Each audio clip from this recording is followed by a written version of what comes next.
Business with a servant's heart. Welcome to the podcast. Inspiration, motivation takes. Listen to the podcast. We're all about to talk about life. Our guests will share their life story. We want you to success in life and business. We're ready and we will start shortly. We're gonna talk about life. We're going to speak on business. You're gonna shine bright. We are going to witness. Business with a servant's heart. With hosts Steve, Ramon, and Ray. Inspiration, education talks. Listen to the podcast.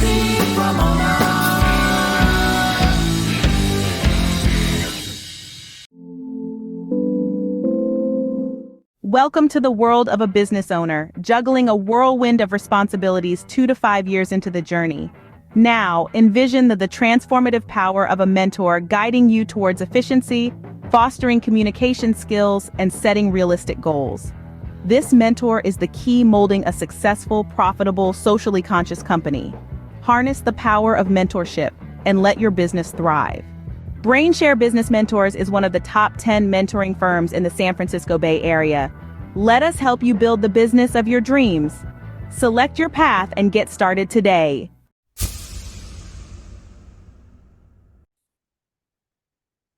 Welcome, everyone, to Doing Business with a Servant's Heart podcast.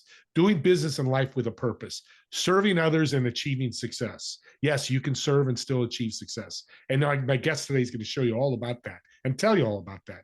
And I'm your host, Steve Ramon, and we created this show for you because we want everyone to be motivated, inspired, and educated to learn how to do business and live a life to make an impact in the world. While you listen to this unbelievable guest I have today, I want you to think about who you will serve today and what impact you're going to create today with that service. I want to thank my two sponsors, BrainShare.us. Build a business that works without you. Discover how to create a self-sustaining business that thrives even in your absence. You can have a business that doesn't tie you down, and will guide you to steps to build an enterprise to operate smoothly without your constant oversight. And PitchDB.com. Connect with over 11,000 speaking gigs, 3 million podcasts, newspaper articles, magazine, radio shows, TV shows. PitchDB will do that and actually pitch these opportunities for you to build your thought leader platform. And speaking of a thought leader, this gentleman I have today has a cool name. First of all, I love his name, but he's got a big heart, and that's what's powerful, and that's what a servant's heart's all about. Antomius, welcome to the show. Thank you, Steve, for having me. I got to ask the big question. How does an ex-NFL player go to this from NFL to Secret Service? Oh, easy.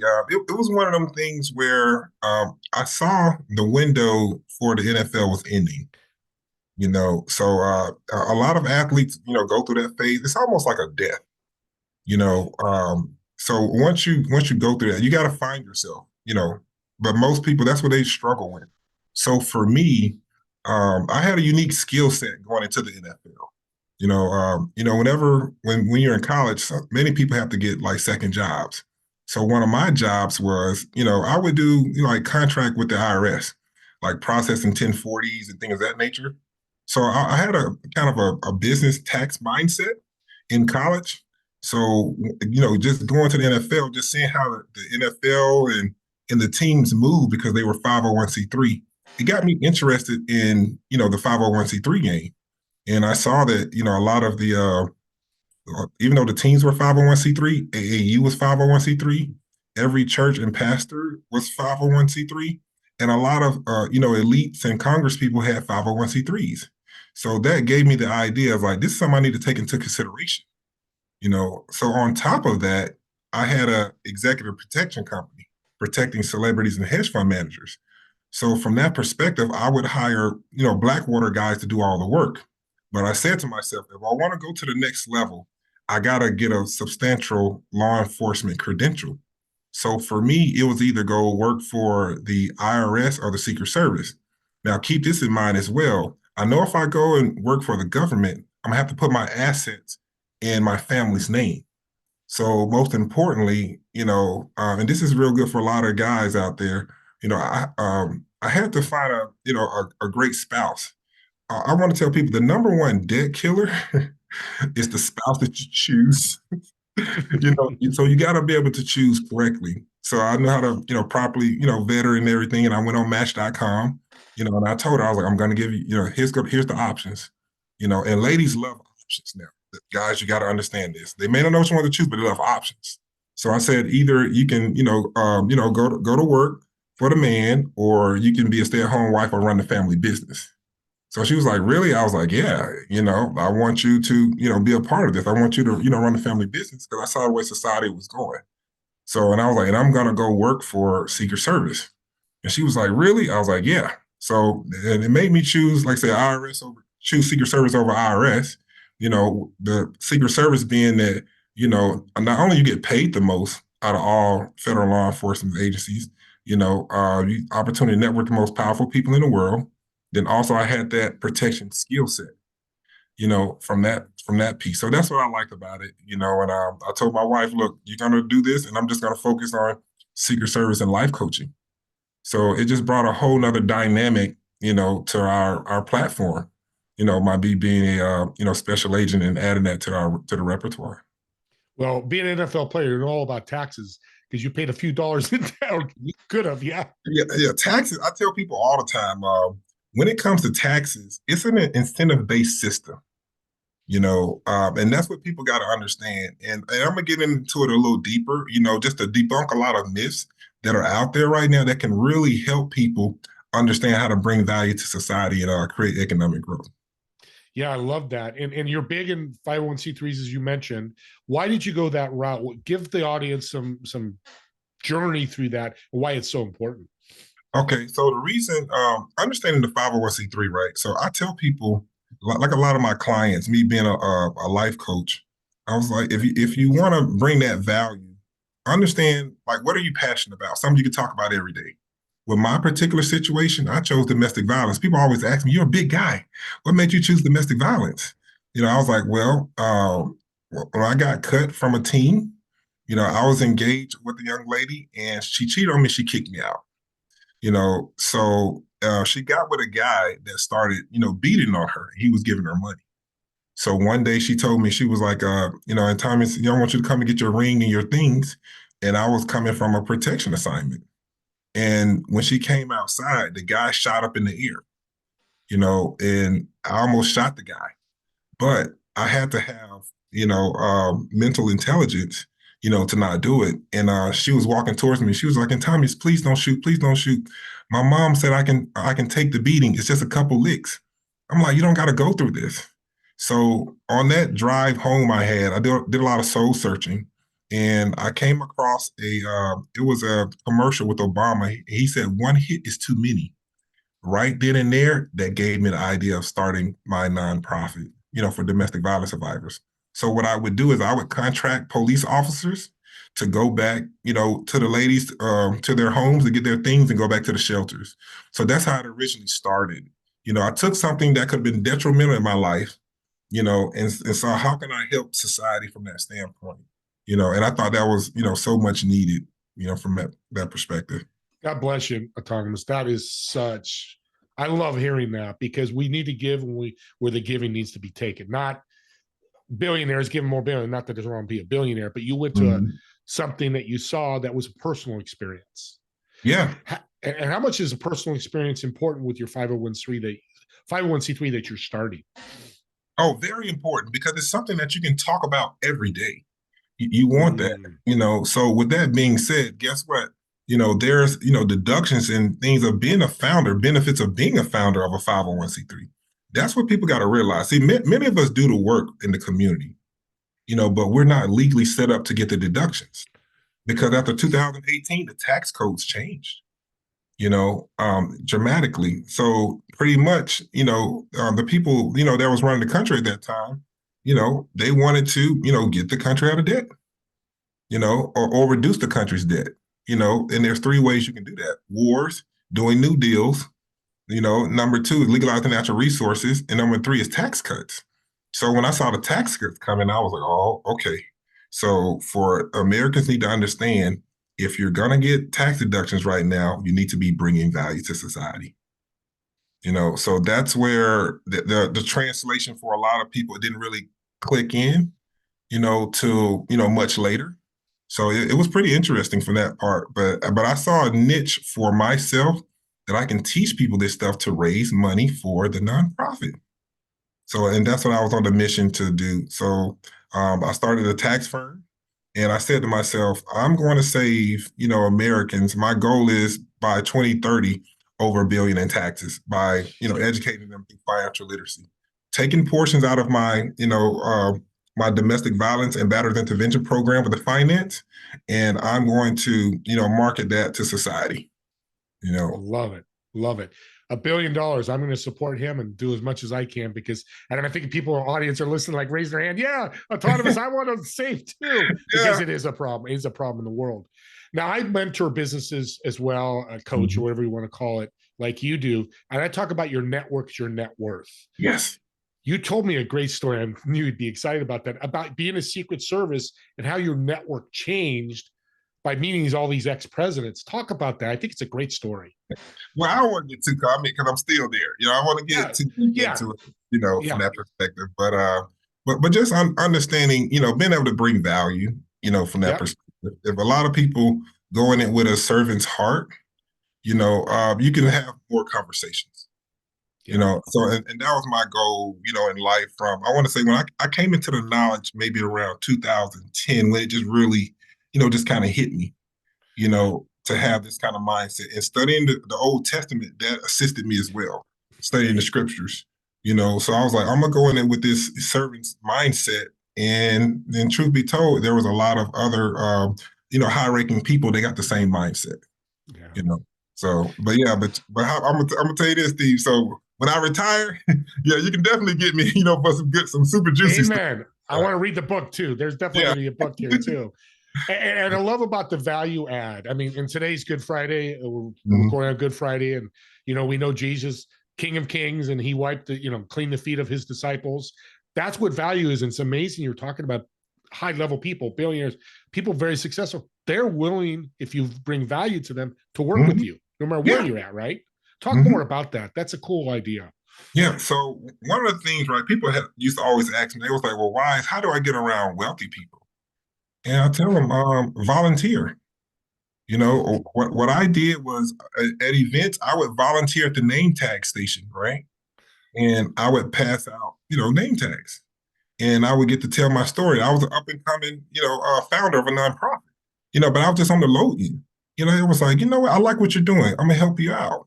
So when I tell people, you gotta be willing to, bring value, volunteer if you want to be around wealthy people. And they were like, well, I'll teach you this, I'll teach you that. I just wanted to be in those rooms. And then on top of that, I would tell them, since I have a executive protection company, I would protect you for free. So you see that value, what that opened the doors for? So I tell many people all the time, be willing to volunteer, have that servant's heart, and you will have so much, the Most High will reward you so much more, from that perspective. Now, the other thing, part of that's the ask. Like you gave those name tags, you asked, hey, I'd like to get some help. Oh, I love what you're doing. Instead of just like, hey, nice to meet you, XYZ, highly successful person, and then move on going, hey, I love what you're doing, Joe Smith. Yeah. I'd love to work with you. So asking is important, right? Yeah. And then another thing too is being set up, being ready for the opportunity. Ready. You got to be ready. A lot of people, like I said, they put it on the back burner. Yeah, I'm going to do this. I'm like, no, you got to be ready. I end up taking, I use some of my refund checks to start my nonprofit when I was in college. So I was ahead of the game. So I said to myself, I'm going to have student loans, right? So what I'm going to do is, I know the government gives away money off of programs.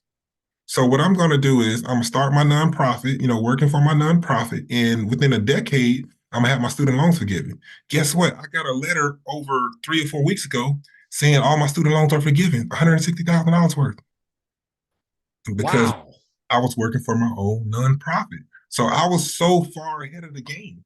Yeah. I said, I'm going to put myself in a position that no matter who's in office, I'm going to get my student loans forgiven, because I understood that government is an incentive-based program. If you're bringing value to society, you will get rewarded. So I tell people, stop trying to fight against the government. You want to work with them, and that's what gets into, like I said, me debunking a lot of myths or whatnot. If I got time, I want to debunk one myth, right? Because this is a big one. Go for it. Yeah. So here's the deal, right? Most people got to understand we're on two systems here in America. It's not rich versus poor, or black versus white, or man versus woman. It's simple. It's EIN versus social security number. Those that are operating on the EIN, you have up to 475 deductions. And those that are operating on the social, you only have 8. So what does that tell you? If you want to experience financial freedom, you need to be operating on an EIN. Now people say, okay, well, I just want to do the social. So the government, if you just operate on the social, the government looks at it like you're not bringing no value. You just want to go home and that's it. And on those 8 deductions, you get mortgage interest, couple kids, health savings plan, TSP or 401k, or 3 or 4 others. That's it. So if you want to experience financial freedom, you need to be bringing value to society, operating on an EIN. That's the first myth I have to debunk when it comes to people when they want to talk about, having a savings card or it costs and things of that nature. Are you legally set up to receive what the government wants to offer you? So, I love it. Starts right there. That's $1 million tip right there, because you started it. Because I know the first question I'm going to hear, or you might hear, is, I don't have a lot of money. But you started in college, you had no money. Yeah, I had no using refund check. You know how most people want to go, like kids want to go buy things and, all kind of, I don't say jewelry, but whatever stuff they want to, I want to say tricks. Yeah. Things. They want to buy things. Yeah. Yeah, they want to buy things, and not understanding, society from a macrocosmic standpoint. So, but that's what, like I said, having that kind of mindset and studying the scriptures, man, it gave me the path. People are like, you're so strong and you believe in it, because I studied the Old Testament, the scriptures. It gave me, the tools what I needed to navigate through life. So that's why I say, as long as I got breath in my body, I got a chance. That's all I can ask the Most High for. So just to wake me up, give me the opportunity to serve. And it's on me at that point. So there's where the accountability comes into play. It's like, what value have you brought to someone today? That's something you want to ask yourself every day, and things will just come. God, you're making my heart go crazy, because and it's not hard, right? Yeah. Autonomous, it's not hard. It's just a mindset. Yeah, it is. It's just a mindset. And then surrounding the right people around you. That's another thing. You and I had conversations before. We would just, talking about networking and bringing value to each other. And that's how you expand. So but I think a lot of people, if they can, like I said, recalibrate their minds, and possibly get with the life strategist of some sort, or a coach, that can assist them with it. And it goes to my point of, when I talk to people about escaping the middle class trap. Would you want me to dive into that for a second? Yeah, let's jump. Yes. Okay, so most of us, we understand how to 9 to 5, but we're not 5 to 90. Right. So we still have poor people mindset. When I say poor people, I'm talking about in the mind, not physically, in the mind, because that's where it starts. So we got to stop doing things, a lot of like drinking, watching a bunch of porn, gossiping, all that stuff. So we got to understand how to attack time. You use those 2 to 4 discretionary hours that you get as an adult, because every functional adult here, you get 4 discretionary hours. Now, when you get married, you get 2 discretionary hours. When you have kids, you have 1. That 1 discretionary hour to think is probably when you're driving. So that's when you need to be open to hiring, life coaches and strategists, and start studying stuff like real estate, IULs, whole life insurance, crypto and things of that nature. That's how you're gonna, get rich, from that standpoint. So you got to think outside the box. And if you do that for at least 90 to 120 days, it will increase your chances of having success. That short of time. Yeah, that short of time. It's a mindset. If you can lock in, like I said, at that time, 90 to 120, it would dramatically change your life. And most importantly, be open to having a coach or a strategist. It gives you, the cheat code in a sense. Because you don't need to go back to school. Like I said, you got a whole family. And kids you got to take care of. You need someone that's going to give you the answers. So if people would, and that's part of investing in yourself. And I'm going to talk about too, as far as, when after I debunked the myth, the EIN versus the social, people would ask, okay, well, Wise, well, well, how can I get my money back, right? From that standpoint. So, and I tell them, I was like, well, there's 4 ways that the government rewards you with tax breaks, right? One is investing. This is what Greg Cardone and Warren Buffett do a lot of. Number 2 is real estate depreciation, which one of our presidents do a lot of. I don't want to say a name. Okay. Number 3 is creating new jobs, entrepreneurship, which another one of our presidents do a lot of. Don't want to say a name. And number 4 is being a founder of a public nonprofit. When you're a founder of a public nonprofit, you're allowed to donate 60% of your AGI to your own operating nonprofit. And the IRS understands this because they know nonprofits need seed money to get started.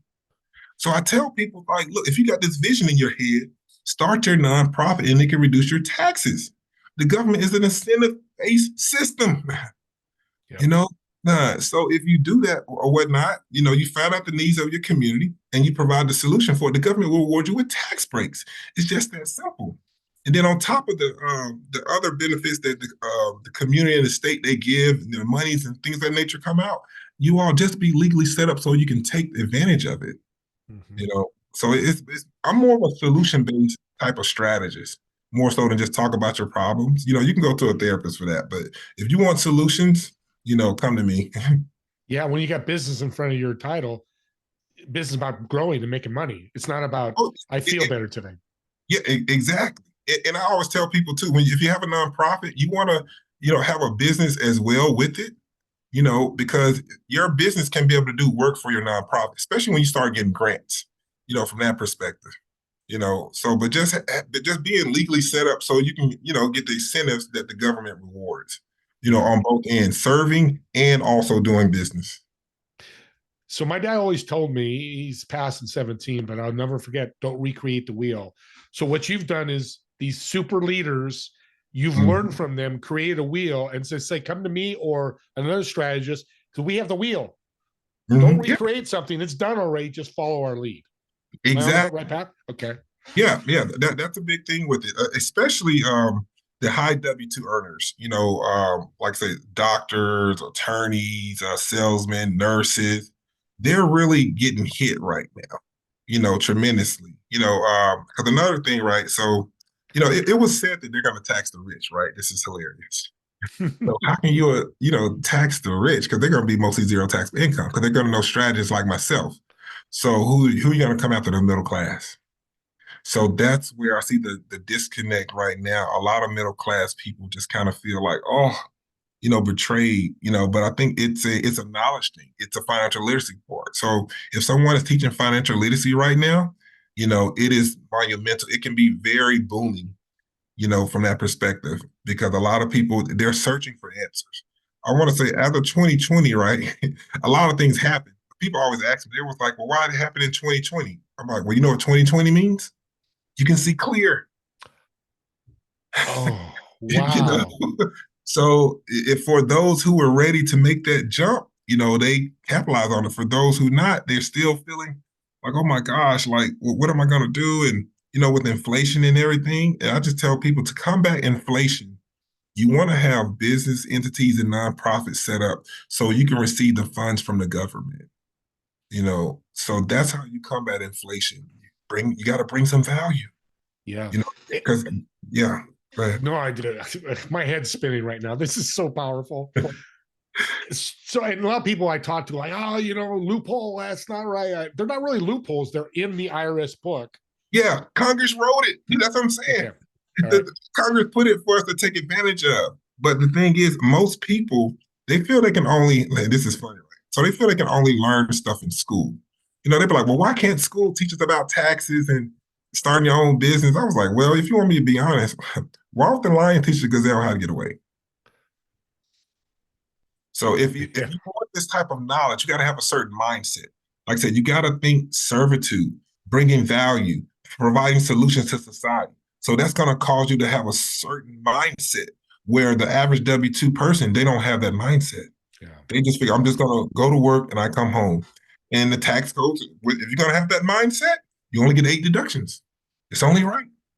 So my thing is to educate people, to recalibrate their minds, as a strategist. to understand how to bring value to society and create economic growth. Well, I'm going to put this in football terms. Okay. If I'm playing football and I have 475 points and you have 8, I think I win the game every time. 475 deductions and 8. Let's use the scoreboard and let's win the game of taxes. And that's what men and women lie, numbers don't. And that's what people got to understand. Because as of now, I want to say the top 1% of earners, if you're married, the IRS, if you're making over $693,000, you're in the top 1%.